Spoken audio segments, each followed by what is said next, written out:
Hello guys, तो स्वागत है आप सभी का पीएस एक्सप्लेन चैनल में। तो लास्ट एपिसोड में हमने देखा था टोनी की मॉम घर पे आ गई होती है, तभी वहाँ पर बाकी सारी लड़कियां भी आ जाती है जो कि टोनी की मॉम को देख के शॉक्ड हो गई होती है। वही टोनी की मॉम टोनी से पूछ रही होती है आखिर ये सारी लड़कियां कौन है। साथ ही वो सोच रही होती है मुझे अपने घर से गए हुए कुछ ही टाइम हुआ है और मेरा बेटा घर पे सारी लड़कियों को भी लेके आ गया। फिर टोनी एक एक करके सारी लड़कियों को इंट्रोड्यूस करता है। टोनी की मॉम सभी को हेलो बोलती है और बोलती है तुम सभी लोग बैठो, मैं तुम्हारे लिए चाय लेके आती हूँ। रोया बोलती है आंटी आप बिल्कुल भी तकलीफ मत लीजिए, मैं चाय बना के लेके आती हूँ। झिलू भी बोल रही होती है आंटी आपको कोई भी काम करने की जरूरत नहीं है, हम लोग है ना। टोनी सोच रहा होता है मैं रोया को काफी टाइम से जानता हूँ, क्या ये खाना भी बना सकती है, मुझे इस बारे में बिल्कुल भी पता नहीं था। टोनी की मॉम झिलू से बोल रही होती है तुम सफाई मत करो, बिल्कुल भी अच्छा नहीं लग रहा। झिलू बोल रही होती है हम अपने घर में काफी टाइम से रह रहे हैं और हम लोगों को ये काम करने की आदत है। टोनी बोल रहा होता है यहाँ पे जो सारी लड़कियां जो कि इतनी मेहनत कर रही हैं, ये सभी की सभी एक नंबर की आलसी है। टोनी की मॉम बोल रही होती है मेरा बेटा तो काफी ज्यादा कैपेबल है, मुझे लगा था ये इतना शर्मिला है तो आखिर इसकी शादी कैसे होगी, लेकिन अब मुझे इसकी शादी की टेंशन लेने की जरूरत नहीं है।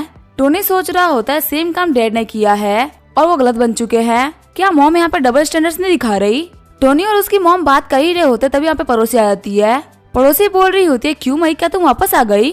टोनी की मॉम बोल रही होती है हाँ मैं जस्ट ही आई हूँ, वैसे चुनाव तुम किस काम के लिए आई थी और तुम दरवाजे पे क्यों खड़ी हो, अंदर आओ। चुनाव बोल रही होती है क्यों मई, मैं इसी वजह से यहाँ पे आई थी क्योंकि मुझे कुछ बहुत ही जरूरी बात करनी है। टोनी की मॉम बोल रही होती है ऐसी कौन सी बात है चुनाव जिसकी वजह से तुम घर में भी नहीं आ रही, बाहर ही बात कर रही हो।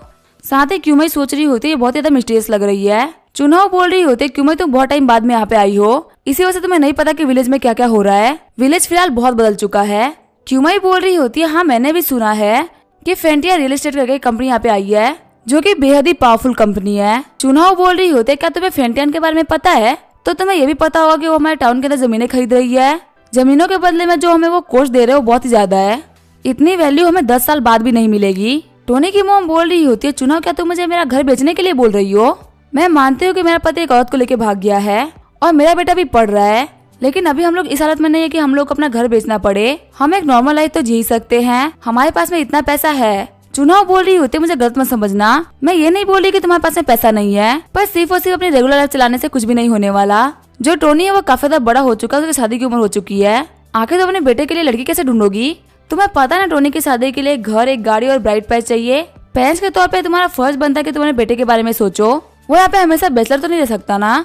टोनी की मॉम सोच रही होती है टोनी यहाँ पर जितने भी लड़कियों को लेके आया है वो सभी के सभी काफी टैलेंटेड और खूबसूरत है, पक्का से इनसे शादी करने के लिए जो ब्राइड प्राइस लगेगी वो बहुत ज्यादा लगेगी। चुनाव बोल रही होती है मेरे फैमिली को 6 लाख रुपए का कंपनसेशन और एक घर मिला है रहने के लिए, तुम्हारा जो घर है वो तो हमारे घर से बहुत ही बड़ा है और तुम्हारा गार्डन भी हमारे घर के गार्डन से 3 गुना है, मेरे मानने के हिसाब से तुम्हें 1.5 या 2 मिलियन कैश मिल सकता है। सोच के देखो इतने पैसे में टोनी की शादी हो जाएगी और तुम्हारे पास में एक बहुत ही अच्छा घर भी आ जाएगा। टोनी की मॉम बोल रही होती है जो तुम बात बोल रही हो वो सेंस तो बनाता है, लेकिन अभी टोनी के फादर नहीं है और मुझे टोनी से बात करनी होगी, उसके बाद ही मैं कुछ कह सकती हूँ। सफाई करते हुए झिलू बोल रही होती है आंट क्यूमई कहाँ पे है, आखिर वो दिख क्यों नहीं रही है। टोनी बोल रहा होता है मॉम तो गई है नेबर से बात करने के लिए। वैसे झिलू क्या तुम मुझे बता सकती हो आज तुम इतने अच्छे से बिहेव क्यों कर रही हो। झिलू तुम्हें मेरे घर पे आए हुए काफी सारा टाइम हो चुका है और मुझे तुम्हारी एक चीज में हेल्प चाहिए, क्या तुम मेरे लिए एक काम कर सकती हो। झिलू बोलती है मुझे कौन सा काम करना है। टोनी बोल रहा होता है मैं रूफटॉप पे जा रहा हूँ, तुम मेरे पीछे आओ, तुम्हें पता चल जाएगा कि आखिर मैं क्या बोलना चाहता हूँ। झिलू सोच रही होती है टोनी के घर पे आने के बाद मुझे काफी ज्यादा मजा आया, सिटी की भीड़ भड़ाके वाली लाइफ से गांव की लाइफ काफी ज्यादा शांत है, इन सब के चक्कर में मैं तो भूल ही गई कि मैं यहाँ पे किस काम से आई थी, मुझे यहाँ पे टोनी के कंपनी के साथ में कोऑपरेशन करना था। चल के देखते टोनी मुझसे क्या काम करने के लिए कहेगा। जैसे ही झिलू छत पे आती है टोनी उसे अपना कार्ड दे देता है। कार्ड को देखते हुए झिलू बोल रही होती है तो सिटी बैंक का सुप्रीम ब्लैक कार्ड है जो कि ग्लोबली 50 लोगों के पास में भी नहीं है, यहाँ तक कि मिस कार्बन जो कि इतनी पावरफुल है उनके पास में भी ये कार्ड नहीं है। टोनी बोल रहा होता है इसके अंदर $50 बिलियन है और जो पासवर्ड है वो है तुम्हारा बर्थडे, मुझे उम्मीद है तुम्हें पसंद आएगा। झिलू बोल रही होती है तुम मुझे ऐसे ही पैसे दे रहे हो, क्या तुम्हें डर नहीं है कि मैं इसे अपने लिए यूज कर लूंगी या फिर इस पैसे को लेके मैं भाग जाऊंगी। टोनी बोल रहा होता है ये सब मैं इसी वजह से कर रहा हूँ क्योंकि मुझे तुम्हारे ऊपर ट्रस्ट है। जो झिलू होती है वो सोच रही होती है ये मेरे ऊपर ट्रस्ट करता है, इसका मतलब ये मुझे पसंद भी करता है, ये सोच सोच के वो काफी ब्लश कर रही होती है। टोनी बोल रहा होता है मेरे फिल्म सिटी के लैंड एक्विजिशन प्रोजेक्ट है वो मैं तुम्हारे ऊपर छोड़ता हूँ, तुम्हारे पास में पूरी अथॉरिटी है कि तुम इस पैसे को कैसे भी यूज कर सकती हो। झिलू बोल रही होती है ये एक बहुत ही बड़ा प्रोजेक्ट है, क्या तुम्हें लगता है कि मैं ये काम कर पाऊंगी। टोनी बोल रहा होता है मैं जितने भी लोगों को जानता हूँ उनमें सिर्फ तुम ही हो जो कि ये काम कर सकती हो। झीलू बोल रही होती है तुम्हारे पास में तो सिस्टर जुई भी है ना, जो कि अपने काम को करने में बहुत ही बेहतरीन है, तुम उनसे हेल्प क्यों नहीं ले लेते। टोनी बोल रहा होता है मैंने ये बात किसी को भी नहीं बता रखी, लेकिन मैं तुम्हें बता देता हूँ, जो जुई लिनसुआन है वो एक स्पाई है जिसको किसी कंपनी ने भेजा है। मुझे कंपनी के बारे में तो नहीं पता, पर मुझे ये कंफर्म है कि वो एक स्पाई है। ये सुनकर झीलू एकदम शॉक्ड हो गई होती है। झीलू बोल रही होती है क्या सिस्टर जुई एक स्पाई है। टोनी बोल रहा होता तुम्हें तो पता ही होगा ना, जो मेरी फिल्म सिटी है उसके बारे में न्यूज बाहर लीक हो गई थी। ये सिर्फ कुछ लोगों को पता कि जो फिल्म सिटी है वो तियानमेन सिटी के अंदर बनेगी, लेकिन न्यूज लीक होने की वजह से बहुत सारे लोगों ने यहाँ पे जमीनें खरीदना स्टार्ट कर दिया। लोगों की जमीनें खरीदने की वजह से जमीनों की रेट आसमान छूने लगी। एक बिजनेसमैन होने के नाते मैं क्या करता, मुझे अपने पाँव को पीछे खींचना पड़ा, जिसकी वजह से जितने भी लोगों ने तियानमेन सिटी के अंदर इन्वेस्ट करा था वो सभी के सभी बर्बाद हो गए। ना जाने कितने ही लोगों ने सुसाइड कर लिया और सभी लोगों के सुसाइड करने का ब्लेम आया मेरे ऊपर। मुझे लोगों का क्रिटिसिज्म सहना पड़ा, जबकि मैंने तो कोई गलती तक नहीं करी थी। मैं मानता हूँ कि तुम्हारी जो लिन फैमिली है वो मेरे साथ में कोऑपरेट करना चाहती है, लेकिन वैसे ही बहुत सारी कंपनीज है जो कि मुझे नुकसान पहुंचाना चाहती है। जुई लिनसुआन को भी पक्का उन्हीं लोगों ने भेजा है। अभी मैं बहुत ज्यादा फंस रखा हूँ, इसी वजह झीलू मैं सिर्फ तुम्हारे ऊपर भरोसा कर सकता हूँ। झीलू सोच रही होते टोनी ने सिर्फ विश्वास के ऊपर मुझे $50 बिलियन दे दिए, इतना विश्वास तो मेरे ऊपर मेरी फैमिली भी ना करे। और इसी वजह जरूरी ये है कि जो फिल्म सिटी का प्रोजेक्ट है वो काफी जरूरी है। इतने जरूरी प्रोजेक्ट को टोनी मुझे दे रहा है, इसका मतलब ये मुझे कोई बाहर का इंसान नहीं मानता, ये मुझे अपनी फैमिली मेंबर मानता है। टोनी सोच रहा होता लास्ट टाइम मेरी मम्मी के आने की वजह से इसका जो अफेक्शन था वो 1 पॉइंट से बढ़ गया था, अब फिलहाल इसका अफेक्शन 92 पे है। मैं बस उम्मीद कर रहा हूँ कि मैं अपने किलर मूव से इसको 95 अफेक्शन पर तक पहुंचा सकूं। झीलू सोच रही होती टोनी का जो ये अंधविश्वास है कुछ और नहीं बल्कि प्यार है। हाँ मतलब झीलू का जो अफेक्शन होता है वो 3 पॉइंट से बढ़ गया होता है। सिस्टम बता रहा होता है झीलू का जो करंट अफेक्शन है वो है 95। लिन झीलू जो कि होस्ट की टारगेट नंबर 10 थी, उसके ऊपर होस्ट ने पूरे $50 बिलियन खर्च किए हैं। इसके रिवॉर्ड में होस्ट को $5 बिलियन मिल रहे हैं और साथ में 30 स्ट्रेंथनिंग पॉइंट भी, जिसका यूज करते हुए अपनी किसी भी स्किल को बेहतर कर सकते हैं। साथ ही उनको सिंगिंग और पेंटिंग में प्रोफिशिएंट स्किल मिल रहा है। टोनी हंसते हुए सोच रहा होता मेरा प्लान काम कर गया। टोनी बोल रहा होता झीलू आज के बारे में किसी को मत बताना, ये हम दोनों के बीच का छोटा सा सीक्रेट है। झीलू बोलती है हाँ ये बात हम दोनों के बीच में ही रहेगी। झीलू सोच रही होती है मेरे पास में टोनी का बहुत ही बड़ा सीक्रेट आ चुका है। फिर झीलू बोलती है ब्रदर टोनी मुझे कल सियोल वापस लौटना होगा, आप मुझे भूल मत जाना। टोनी बोल रहा होता मुझे पक्का तुम्हारी बहुत याद आएगी। झीलू को जाते हुए देख के टोनी सोच रहा होता झीलू काफी ज्यादा प्यारी और कैपेबल लड़की है, अगर इसके पास में होता तो कभी भी किसी का बुरा नहीं करती, लेकिन मैं लिन फैमिली की गारंटी ले सकता, उन्होंने इसको यहाँ पे मेरे खिलाफ जाने के लिए भेजा है। फ्यूचर में कभी भी मेरे लिए खतरा बन सकती है। थोड़ी देर बाद में टोनी नीचे आ जाता है। टोनी की मॉम बोल रही होती है टोनी मुझे तुमसे कुछ बहुत ज्यादा जरूरी बात करनी थी। टोनी सोच रहा होता है मॉम को क्या बात करनी होगी, आगे वो लोग कमरे में आगे होते हैं। टोनी की मॉम बोल रही होती है आज हमारे घर पे हमारी पड़ोसी चिन्होंग आई थी, उससे बात करने के बाद मैंने डिसाइड किया कि हमें अपना घर बेच देना चाहिए। टोनी बोल रहा होता है मॉम आखिर हम घर क्यों बेच रहे हैं, इस घर से हमारी बहुत सारी यादें जुड़ी हुई है, आपको ऐसा नहीं करना चाहिए, और वैसे भी आपको इस घर से बहुत ज्यादा प्यार है ना, आप इसे क्यों बेच रही हैं। टोनी सोच रहा होता है अगर मॉम इस घर को बेचने की बात कर रही हैं, इसका मतलब इनको पैसे की दिक्कत है। टोनी की मॉम बोल रही होती तुम अब बहुत ज्यादा बड़े हो चुके हो, अब वक्त आ चुका है कि तुम शादी कर लो। जो फेटिया रियल एस्टेट कंपनी यहाँ पे जमीनें खरीद रही है वो एक बहुत ही अच्छी कंपनी है, वो सभी लोगों को यहाँ पे काफी अच्छे प्राइसेस दे रही है जो कि हमें अगले 20 साल में भी नहीं मिलेंगे। अगर हम इस घर को अभी बेच देते हैं तो हम एक नया घर और गाड़ी ले पाएंगे। और अगर रही बात तुम्हारी ब्राइड प्राइस की, तो तुम्हारे मॉम के पास कुछ सेविंग्स पड़ी हुई है जो कि तुम्हारी शादी के लिए तो काफी होगा। टोनी चिढ़ते हुए सोच रहा होता जो फेटिया ना वो तो जुई संभाल रही है ना, क्या वो मेरी मॉम को फंसा रही है ताकि वो अपना घर बेच दे, मैं उसको नहीं छोड़ूंगा। टोनी की मॉम बोल रही होती है तुम्हारे डैड और मेरी जो लाइफ थी वो खत्म हो चुकी है, वक्त आने पे हम लोग डिवोर्स भी ले लेंगे, फिर तुम्हारे डैड अपने रास्ते और मैं अपने रास्ते। मैंने यहाँ पे तुम्हारे डैड से बात भी कर ली है, जब मैंने उनको फोन किया था तो हमारे बीच सब कुछ सेटल हो गया था। टोनी सोच रहा होता है मेरी मॉम को तो पता ही नहीं है कि मेरे पास में कितना पैसा है, शायद इसी वजह से अभी घर बेचने के बारे में सोच रही है। सच में इस वर्ल्ड में पेरेंट्स से ट्रू लव कोई भी नहीं करता, लेकिन अगर देखा है तो पूरा टाउन हमारे फेटियन के अंदर आ चुका है। यहाँ पे कोई भी चीज डेवलप करना, स्पेशली फिल्म सिटी, काफी आसान होगा। रही बात घर की, तो मैं अपनी मॉम को फ्यूचर में सिटी में घर दिला सकता हूँ। मैं सियोल में मॉम को बहुत ही बड़ा विला दिलाऊंगा जिससे कि अपने सारे दुखों को भूल जाएंगी और मैं भी एक अच्छा बेटा बन जाऊंगा। आगे हमें अगले दिन का सीन दिखाया जाता है। कुछ रिपोर्ट्स को देखते हुए टोनी बोल रहा होता है क्या हमारे फाइनेंशियल स्टेटमेंट्स है। जुई बोल रही होती है जो हमारे फेटियन रियल एस्टेट है वो काफी इजीली ग्रो कर रही है, हमने पूरे टाउन की हर एक जमीन को खरीद लिया है, यहाँ तक कि जो आसपास के टाउन से हम लोगों ने वहाँ पे भी जमीनें खरीदना स्टार्ट कर दिया है। लेकिन अब हमारी कंपनी के पास में फंड्स की कमी हो रही है, लोगों को पता चला कि हमारी कंपनी बहुत जल्दी जल्दी जमीनें खरीद रही है, इसी वजह से लोगों ने भी जमीनें खरीदना स्टार्ट कर दिया है। अगर हमारे पास में इस टाइम पैसे की कमी हो गई तो शायद से हम जो करना चाहते हैं उसके अंदर फेल हो जाएंगे, पर हमें अभी एक बहुत ही बड़ा अमाउंट चाहिए। मिस्टर स्टार्क की सारी मेरी ही गलती है, मैंने बिना सोचे समझे बहुत सारा पैसा खर्च कर दिया और अब हमारा जो काम है वो बीच में ही रुक चुका है। मुझे समझ में नहीं आ रहा कि आखिर मैं क्या करूँ, प्लीज मुझे माफ कर दीजिए। जूही सोच रही होती है फेटिया रियल एस्टेट के पास में पैसा खत्म हो चुका है, लेकिन अभी भी हम लोगों के लैंड को एक्वायर कर रहे हैं। हमारा जो एग्रीमेंट है वो काफी ज्यादा खतरनाक है। अगर आप वक्त पे सभी लोगों को पैसा नहीं दे पाए तो आपको 10 गुना कंपनसेशन देना पड़ेगा और टोनी स्टार्क के पास में इतना पैसा तो नहीं हो सकता। मुझे भी देखना है मिस्टर स्टार्क, अब तुम क्या कर लोगे। टोनी बोल रहा होता है क्या तुम मुझे बता सकती हो आखिर तुम्हारे प्रोजेक्ट को कंप्लीट करने में कितना पैसा लगेगा। जूही घबराते हुए बोल रही होती है तकरीबन $10 बिलियन। तभी टोनी खुश होते हुए बोल रहा होता है तो बहुत ही बेहतरीन है, क्या तुम्हें $10 बिलियन चाहिए। वही टोनी की हरकतों को देख के जूही को कोई भी समझ में नहीं आ रहा होता। टोनी बोल रहा होता है सेक्रेटरी जूही, सच में तुमने काफी अच्छा काम किया है। जैसे तुम काम कर रही हो तुमने कभी भी मुझे डिसअपॉइंट नहीं करा। तुमने 5 बिलियन को तो बहुत जल्दी खर्च कर ही दिया और तुम मुझसे अब 10 बिलियन और मांग रही हो, सच में ये कमाल का है। जूही बोल रही होती है बॉस मुझे आपकी बातें समझ में नहीं आ रही, क्या आप मुझे अप्रिशिएट कर रहे हैं या मुझे डांट रहे हैं। टोनी बोल रहा होता है अच्छे काम के लिए किसी को डांटा नहीं जाता। एक ही हफ्ते में $15 बिलियन खर्च करने की एबिलिटी हर किसी के पास में नहीं होती। तुम अपने आप को एक प्रोडिजी मानो कि तुम ये कर पा रही हो।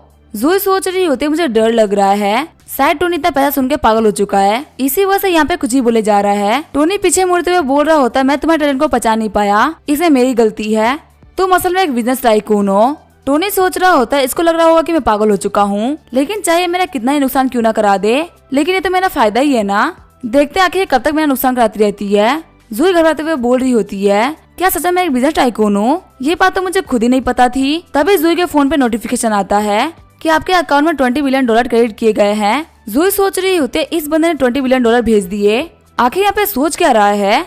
आखिर कोई भी किसी के ऊपर इतना भरोसा कैसे कर सकता है। अगर मैं मिस्टर ली की भी बात करूँ तो शायद मेरे ऊपर $1 बिलियन का भी भरोसा ना करे, पर ये बंदा मुझे पैसे दिए जा रहा है। जूही बोल रही होती है बॉस क्या आपने मेरी बातों पे ऐसे ही भरोसा कर लिया, क्या आपको डर नहीं है कि मैं इस प्रोजेक्ट में फेल हो जाऊंगी और हमारा सारा पैसा डूब जाएगा।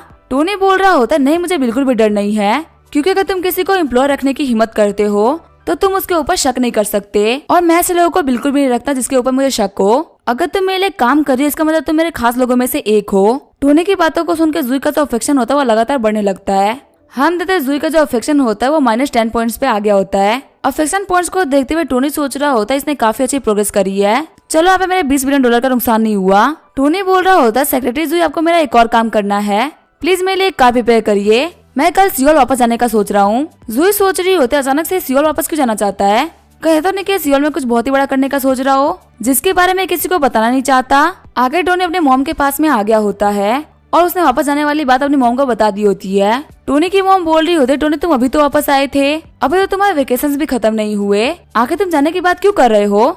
टोनी बोल रहा होता है मेरा एक दोस्त है जो कि अपनी कंपनी को स्टार्ट करने वाला है और उसने मुझसे कहा है कि मैं उसकी हेल्प करूं, आखिर मैं उसे मना कैसे कर सकता हूं। हम देखते टोनी जिस दोस्त के बारे में बात कर रहा होता है वो होती है जाओकी। कुछ देर पहले जाओकी ने टोनी को कॉल किया होता है। जाओकी बोल रही होती है जो हमारा asleeltv.com है और वो तैयार हो चुका है और वो फिर से ऑनलाइन जाने वाला है। हमने ओपनिंग की खुशी में एक इवेंट रखा है, क्या तुम हमारे गेस्ट बन के आ सकते हो। टोनी की मॉम बोल रही होती है क्या तुम हेल्प करने के लिए जा रहे हो। साथ ही टोनी की मॉम सोच रही होती है टोनी बचपन से ही ऐसा है, वो अपने फैमिली और दोस्तों की हेल्प करने के लिए कुछ भी करता है। उसने अपने परिवार के पैसे के बर्डन को कम करने के लिए बहुत मेहनत करी है और इतने सालों की टोनी की लाइफ बहुत ही मुश्किल रही है। ये सोच के टोनी की मॉम रोने लगती है। टोनी बोल रहा होता है मॉम आपको क्या हुआ, आप रो क्यों रही हैं। टोनी की मॉम बोल रही होती है नहीं सब कुछ ठीक है, बस मैं नहीं चाहती कि तुम्हें छोड़ के इतनी जल्दी चले जाओ। टोनी ये लो मेरा कार्ड, इसके ना 50,000 युआन डिपॉजिट है, बिल्कुल भी कंजूसी मत करना, तुम्हें जो भी खरीदना वो खरीद लेना, इसका जो पासवर्ड है वो तुम्हारा बर्थ डेट है। टोनी बोल रहा होता है मॉम ये सही नहीं है, आप मुझे इतना बड़ा अमाउंट क्यों दे रही हैं। टोनी की मॉम बोल रही होती है तुम्हारी बचपन की ही आदत है, तुम अपने ऊपर कभी पैसा खर्च नहीं करते। टोनी की मॉम बोल रही होती है तुम्हें दोस्त बनाने में काफी सारा टाइम लगा होगा, तुम्हारा जो दोस्त है रोया वो मुझे काफी ज्यादा पसंद है, उसको देख के लगता है कि वो तुम्हें भी काफी ज्यादा पसंद करती है, अगर तुम्हारी शादी की बात हो तो शायद रोया सबसे बेस्ट रहेगी। टोनी बोल रहा होता है मॉम आपको मुझे पैसे देने की कोई भी जरूरत नहीं है, अब मैं बहुत ही अमीर हो चुका हूँ, मैं एक बिलियनर बन चुका हूँ। टोनी की मॉम बोल रही होती है टोनी तुम्हें यहाँ पे फालतू बातें नहीं करना चाहिए, तुम अपने कबर्ड को देखो, इसके ना कितने नॉर्मल कपड़े पड़े हुए हैं वो भी कैसी हालत में, तुम्हें लगता है किसी बिलियनर के कपड़े ऐसे पड़े रहते होंगे। सपने देखना अच्छी बात होती है लेकिन खुले आंखों से सपने मत देखो। टोनी सोच रहा होता है आखिर मैं इनको कैसे विश्वास दिलाऊं कि मेरे पास में बहुत सारा पैसा है। टोनी की मॉम बोल रही होती तुम पैसे की बिल्कुल भी टेंशन मत लो, जो पैसा मैंने तुम्हें यहाँ पे दिए है वो असलियत में कमीशन है जो कि मैंने हाल फिलहाल ही कमाया है। टोनी बोल रहा होता है क्या कमीशन, मॉम कहीं अपने नेटवर्क मार्केटिंग कंपनी को तो ज्वाइन नहीं कर लिया ना, और गेट गेट जाके आप बंदे ज्वाइन करवा रही है और पैसे कमा रही है। मैं आपको पहले ही बता दूं, ये जो MLM वाले होते हैं वो सिर्फ लेवल बढ़ाने के नाम पे आपका काटते हैं। आपको ऐसे लोगों पे विश्वास नहीं करना चाहिए। टोनी की मॉम बोल रही होती है तुम्हें MLM से दूर रहने के बारे में मैंने ही बताया है। तुम्हें क्या लगता है मैं खुद किसी MLM में फंस सकती हूँ? तुम्हारी जो आंट चुआन हाउ है उनके हेल्प से मैंने फेटियन कंपनी के टीम को ज्वाइन कर लिया है। बहुत ही कम टाइम में मैंने बहुत सारे लैंड को कंपनी को दिलवाया है। इसी वजह से मेरे पास में काफी अच्छा कमीशन आ गया है। जाते हुए टोनी की मॉम बोल रही होती है मेरा काम काफी अच्छा चल रहा है। मैंने तुम्हारे सेकंड अंकल और एलिस अंकल को भी मना लिया कि वो अपना घर बेच दे। ऐसे करके मैं बहुत सारी फैमिली से उनका घर बिकवा दूंगी और इस पैसे को यूज करते हुए मेरे घर पे मेरी डॉटर इन लॉ आएगी। टोनी सोच रहा होता कि मेरी मम्मी को पता चल गया कि जिस फेटियन कंपनी के अंदर काम करके इतनी खुश हो रही है वो फेटियन कंपनी इनके बेटे की है, तो ये पक्का है शौक होकर बेहोश जाएंगी। वैसे भी अभी फादर ने इनको बहुत सारे शौक दिए थे, पता नहीं यही शौक को झेल पाए कि नहीं झेल पाए, मुझे इनको नहीं बताना चाहिए, मैं उनको बाद में बता दूंगा। तभी बाहर से वांग आते हुए बोलती है ब्रदर क्या आप श्योर वापस जा रहे हैं? टोनी बोल रहा होता है हाँ मैं वापस जा रहा हूँ, क्या तुम्हें कोई काम था? वांग बोल रही होती है ब्रदर क्या मैं भी आपके साथ में सियोल चल सकती हूँ? टोनी सोच रहा होता है मैं तो भूल ही गया था कि वांग हमेशा से वांग फैमिली के साथ में रही है। मैं मानता हूँ कि हम दोनों बायोलॉजिकल भाई बहन हैं, लेकिन मैं हमेशा अपने मॉम डैड के साथ में रहा हूँ। इसी वजह से मुझे अपने मॉम को फेस करने में बिल्कुल भी दिक्कत नहीं आ रही और न ही मुझे अजीब फील हो रहा है। लेकिन वही वांग के लिए मॉम को अकेले फेस करना काफी ज्यादा अजीब होगा, मुझे इसको अपने साथ में ले लेना चाहिए। टोनी बोलता है ठीक है तुम मेरे साथ में चल सकती हो, वैसे भी तुम यहाँ पे अकेले रह के क्या ही करोगी। वांग खुश होते हुए वहाँ से भाग जाती है। वांग बोल रही होती है मैं जा रही हूँ अपना सामान पैक करने के लिए। टोनी सोच रहा होता है छोटी बहन होना सच में एक ब्लेसिंग है, और अगर वो बहन इतनी प्यारी हो तो सच में लाइफ काफी ज्यादा प्यारी लगती है। टोनी सोच रहा होता है इस बार मैं जो वांग को लाइफ दूंगा वो सच में काफी ज्यादा बेस्ट लाइफ होगी, वहाँ पे पैसे की कोई भी कमी नहीं होगी, वांग अपनी लाइफ को पीक पे जिएगी। बहुत सारे पैसे को देखते हुए वांग की जो नॉलेज और इन्फॉर्मेशन है वो काफी ज्यादा बढ़ेगी और मेरी बहन को कोई बुरा इंसान कभी बेवकूफ नहीं बना पाएगा। आगे हमें अगले दिन का सीन दिखाया जाता है। जो टोनी होता है वो सियोल के लिए निकल गया होता है। टोनी बोल रहा होता है सेक्रेटरी जुई मैंने आपको एक कार निकालने के लिए बोला था और आपने वो कर भी दिया, लेकिन आपने तो बस एक नॉर्मल सी CMW 4 सीरीज कार निकाली है। क्या सच में ये कार मेरे बैठने के लायक है? अगली बार जब अपना काम करेगा तो थोड़ा ध्यान से करिएगा। जुई चिढ़ते हुए बोल रही होती है ठीक है बॉस मैं अगली बार ध्यान दूंगी। वांग बोल रही होती है ब्रदर आप इस कार में फॉल्ट क्यों निकाल रहे हैं? मुझे तो ये बहुत ही अच्छी लगी। वैसे भी आपके कहने पे सिस्टर जुई इतनी जल्दी कार कैसे अरेंज करती? दिन भर उनको कंपनी का काम रहता है और उसके बीच में आप भी उनको काफी अजीब अजीब ऑर्डर देते रहते हैं।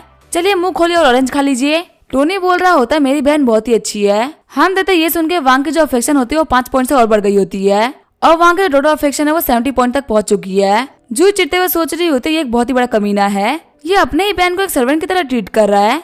इसकी बहन से ऑरेंज छिले खिला रही है बिल्कुल किसी नौकर की तरह, मुझे बिल्कुल भी अच्छा नहीं लग रहा। हम देते जो जुई की अफेक्शन होती है वो -15 हो गई होती है। टोनी खाते हुए बोल रहा होता है आखिर अब मैंने क्या कर दिया? यहाँ पे सिर्फ मेरी बहन ने मुझे ऑरेंज खिलाए हैं और इसने मेरे पॉइंट्स गिरा दिए। क्या लड़की भूल गई कि मैंने इसे कल ही $20 बिलियन दिए हैं? क्या इतने सारे पैसे के अफेक्शन को इतनी जल्दी गिरा दे रही है? तभी वहाँ पे मौसम खराब हो जाता है, बारिश स्टार्ट हो जाती है। वांग बोल रही होती है ब्रदर ये देखिए बारिश हो रही है। टोनी बोल रहा होता है हाँ सियोल का मौसम काफी अजीब रहता है, यहाँ पे बारिश होती रहती है। सेक्रेटरी जुई ज्यादा तेज ड्राइव मत करिएगा और आपके जो सामने वाली कार है थोड़ा डिस्टेंस मेंटेन कर लीजिए क्योंकि बारिश के मौसम में रास्ते सही से नहीं दिखते। तभी हम देते जो सामने वाली कार होती है उसके ब्रेक फेल हो जाते हैं और वो जाके ट्रक से टकरा जाती है। वह जो टोनी की कार होती है वो ट्रक से टकराने वाली होती है। कार में बैठ के सभी लोग काफी डर गए होते हैं। फिर वहाँ पर टोनी की कार का काफी खतरनाक एक्सीडेंट हो जाता है, जो पूरा रास्ता होता है वो ब्लॉक्ड हो गया होता है। फिर उस टूटी हुई कार में से टोनी दरवाजा तोड़ते हुए बाहर निकलता है। टोनी सोच रहा होता है कि मैंने अपनी बॉडी की स्ट्रेंथ को नहीं बढ़ाया होता तो मैं पक्का से मारा जाता। वही जो वांग होती है वो बोल रही होती है ब्रदर क्या आप ठीक है? टोनी बोल रहा होता है मेरे पास में इतनी प्यारी बहन है जो कि मेरे लिए रोज प्रे करती है, आखिर मैं इतना अलग कैसे हो सकता हूँ कि मैं उसके साथ में रहते हुए मर जाऊँ? तुम बिल्कुल भी टेंशन मत लो, मुझे कुछ भी नहीं हुआ। अब इसके आगे क्या होगा वो हम देखेंगे नेक्स्ट एपिसोड में। तब तक के लिए वीडियो देखने के लिए थैंक यू।